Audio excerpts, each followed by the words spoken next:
Right, we're ready to go. I'm amazed how I filled that 5 minutes. So thank you for doing the 10 famous families. Right, well, thanks for having me. And this is handy. It's here as well as there. I was thinking I was going to have to turn around. So I just want to explain a bit about Home for Good. Does anybody know anything about Home for Good? Has anybody ever heard of Home for Good? Not many, so I'll treat you all with a blank sheet. So, in about 2011, there were a number of church leaders who had got together, and they were all foster carers and adopters. And they started to think about the growing number of children who were within the care system. And what can we do? What can we do? And then they began to think, well, as the church, we have a message that says that we should at least consider this. We have a message which talks about our adoption into God's family, and we have people. We have lots of people in churches. So at the time, what they were saying was that they were all part of the Evangelical Alliance, and the Evangelical Alliance had about 15,000 churches that were associated with them. And there were approximately at that time 15,000 children who were within the care system. So can you guess what the thinking is behind that? So what they then said was, we don't need everybody to foster and adopt, but if one person, one family from each church was to foster or adopt, and the church wrap around them with support, we go pretty far to solving the whole issue. So the church is very important in that. Can you move it on to the next slide, please? So, did you know these stats? I'm going to hit you with a number of figures now, okay? So, every year, approximately 35,000 children will come into the care system. That's 109 each day. That's one every 15 minutes. I came in here at 10 to 10. So let's go 10, quarter past 10, 10, quarter 11, 11, quarter past 11. Since I've been here, 6 children have come into the care system. 6 children have been removed from their families. 6 children have been removed from what's familiar to them. Could you move that one on? Just want you to think of this. So 6 children, since I've been here this morning, have come into the care system. That is 109 today. There's 109 who will come in today. I was thinking about this. This is 3 classrooms. You know, if you put a classroom with about 36 children, something like that, that's 3 classrooms that will come into care today in the UK. The next one. So, another stat for you. These are the latest figures that we've got. On the 31st of March 2021, there were 7,263 looked after children in Wales. That was a 2% increase on the previous year. And it is generally, it goes in that direction each year. It generally doesn't come down. And when you think about this, we haven't got the full effects of COVID within that, where children couldn't go to school, so teachers weren't spotting some of the signs that a child perhaps needs attention. So that figure could rise significantly this March. Can you do another one? Wales has the highest number of looked after children away from home in the UK. That is basically, Wales has the biggest number of children who don't live with their birth family. And I'll give you the figures now. There it is. So Wales has 115 per 10,000. Scotland comes in next at 104. It goes down rapidly then to Northern Ireland and then England. So we have the biggest issue with looked after children. And I was talking to somebody within the fostering team of Cardiff, and they were saying the other day that they had a sibling group of 3 children, And those 3 children, they had nowhere for them to go in Wales. And so they had to go to Kent. And when you think of that, they're taken away from everything that's familiar to them. Their culture, their family, because many children have contact.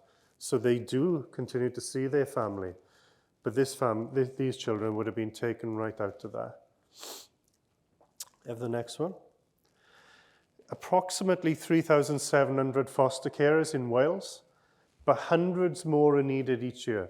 And there are various reasons for that. Some foster carers retire, some quit, because it's not an easy thing to do. And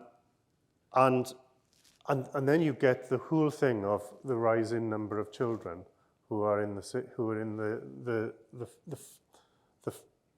the system. Next one. So adoption. There are currently 160 children awaiting adoption, and many of those children wait for 2 years or more.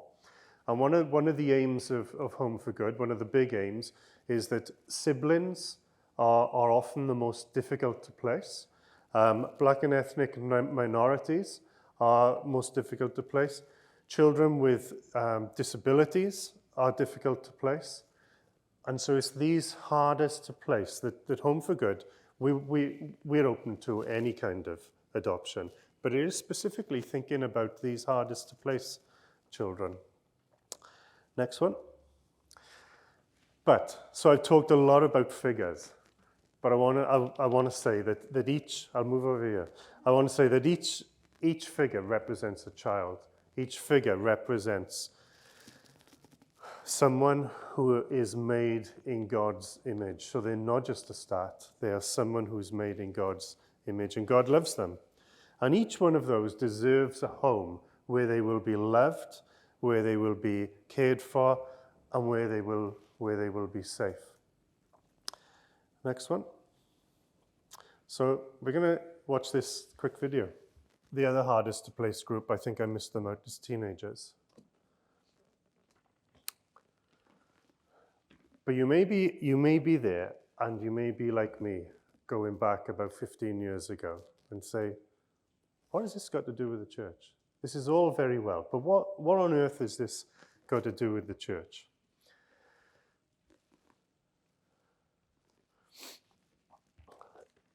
So Isaiah 1. So in Isaiah 1, let me read you a few. Read you a few verses. When you spread out your hands in prayer, I will hide my eyes from you. Even if you offer many prayers, I will not listen. Your hands are full of blood. Wash and make yourselves clean. Take your evil deeds out of my sight. Stop doing wrong. Learn to do right. Seek justice. Encourage the oppressed. Defend the cause of the fatherless. You could say, defend the cause of the looked after child. If you bring it up to date. Plead the case of the widow. I don't know what you know about the plight of a widow and of an orphan within biblical times. So a widow, so you imagine a family, father, mother, children. The father dies. What happens to the widow and to the child? They're extremely vulnerable because the father is the one who goes out to work. The widow doesn't. The children don't. They're the most vulnerable in society. And what God is saying is, look, don't exploit these. Don't exploit this widow and these children, but look after them.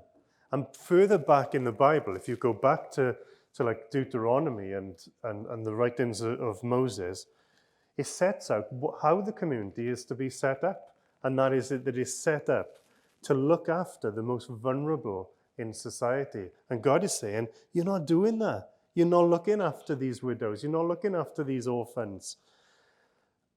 And so don't come to me with your prayers, because I won't listen. Don't come to me and sing all these songs, because I'm not going to listen.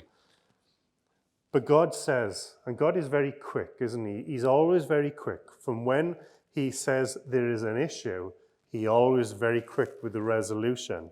So he says here, stop doing wrong, learn to do right, seek justice, encourage the oppressed, defend the cause of the fatherless, please plead the case of the widow. This is important to God. This is God's heart. And when you look at Psalm 68, he says, God is a father to the fatherless, and God sets the lonely in families. And then when you think of Ephesians chapter 1, so Ephesians chapter 1 talks about how God adopted us into his family. There was nothing good in us to attract God, but God chose and he brought us into his family. He adopted us. He chose us and he adopted us. And then you come to James 1:27. But let me read James 1:22 a second. So James 1:22 says, do not merely listen to the word and so deceive yourselves. Do what it says. Anyone who listens to the word but does not do what it says is like a man who looks at his face in the mirror and after looking at himself goes away and immediately forgets what he looks like. But the man who looks intently into the perfect law that gives freedom and continues to do this, not forgetting what he has heard, but doing it, he will be blessed in what he does. And then, so God is saying, don't just listen, but actually do.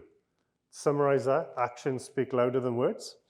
That's one of the things that I've learned in more recent times. And then he comes on, if anyone considers himself religious and yet does not keep a tight rein on his tongue, he deceives himself and his religion is worthless. Religion, or you could put, following Jesus, that God our Father accepts as pure and faultless, is this: to look after orphans and widows in their distress and to keep oneself from being polluted by the world. God is saying, this really matters to me.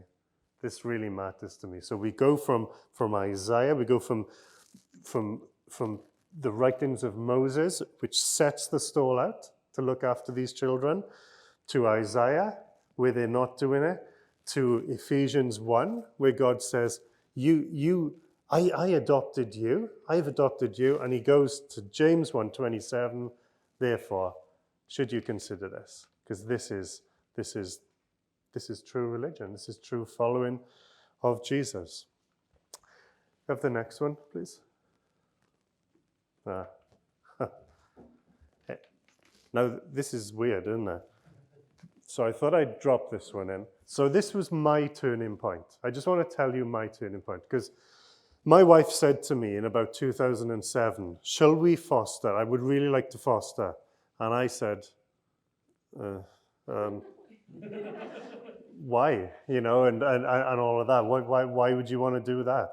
Anyway, I said, look, I'll support you in it, which is the most ridiculous thing to say after, and I'll tell you why now. So she says, yeah, I want to do this. And so we go on these courses, skills to foster, and different courses. And then we have this social worker come to the house every week for, well, it wasn't every week, but it was a long time. And she would ask all sorts of personal questions and that. And I didn't mind that. I'm quite open, so I didn't mind it, and it was a good time to have a chat. So she would come, and then eventually we were sent for panel. So that's what they call it when they want to approve you. We went to panel, and they approved us. Yes, you can be foster carers. So September 2010, Chris phones me and says, Neil, they've just phoned me and said they've got a brother and sister. She's 3 weeks old. He's almost a year. What do you think? Yeah, it'll be fine. It'll be fine. Let's just do it. So they arrive. They arrive with us. We find out that she is quite ill. She's quite ill. And the boy, I won't say names for the sake of confidentiality in that, but he's okay. But he has some behaviors, and our girls at the time, our birth children, were 8 and 6 at the time. And anyway, she wasn't very well, and she would be back and forth to the hospital quite a lot. And Chris would go and take her. Chris was exhausted by this point. I want to tell you the downside of fostering as well, because it's hard. It's not easy. But Chris wasn't well at this particular point. She needed to go into hospital. I took her up on the Thursday night, and the Thursday night she stayed the Thursday night into the Friday. Now, this particular weekend was around about October the 1st, 2010. Anybody know? Only one person has ever answered this question for me when I've thrown it out there. Anybody know what was happening around October the 1st, 2010? The Ryder Cup. You're the second person who has been able to answer me. I have given a clue as well, man.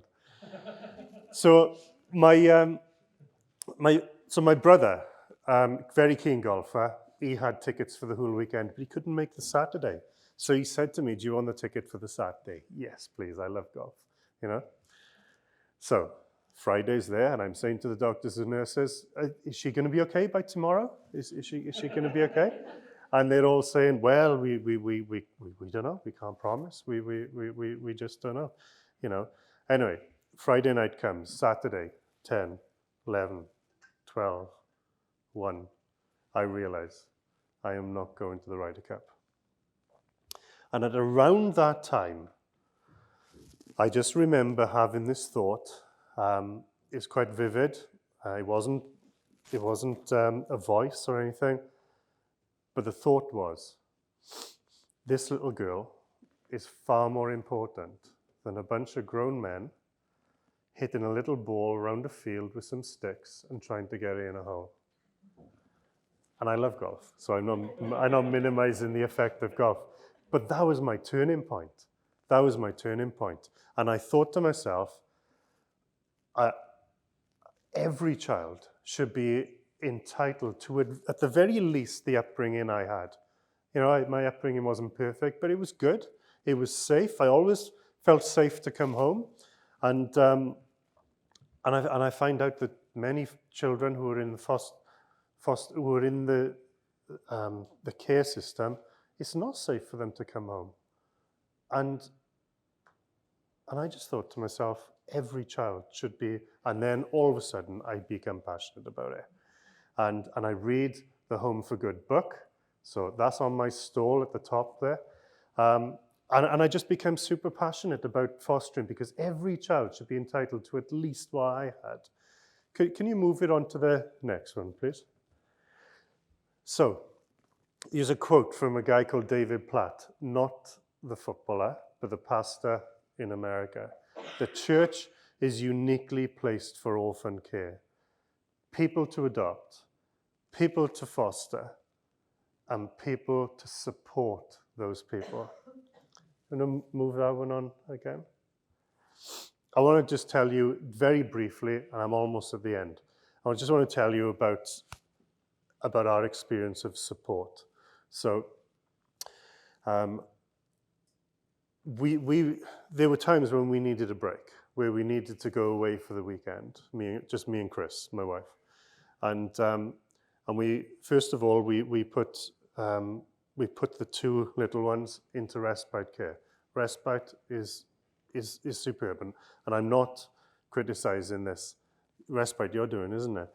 They do a great job. But one of the things that we wanted to do was, because our birth children, they went to stay with my parents, but they had to go to respite care.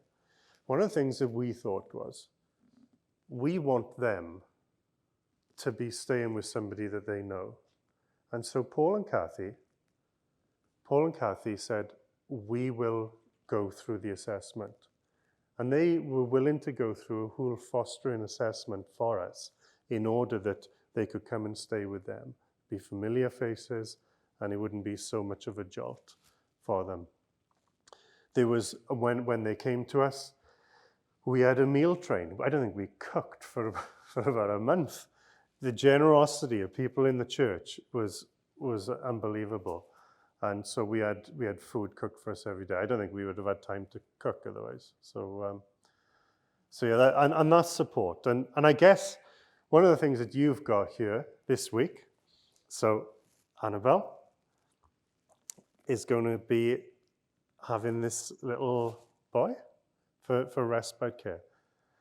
Ask her what she needs. This is your role in it, perhaps. Ask her what she needs. Well, what support needs do you need? You know, could we cook a meal for you? Could we do this for you? Could we do that? And I'm sure they would be grateful. But look, that's me finished. So I'm going to be up in the corner there. So come and talk to me. If anything I've said resonates, just come and talk to me. Or even if it doesn't resonate, come and talk to me anyway.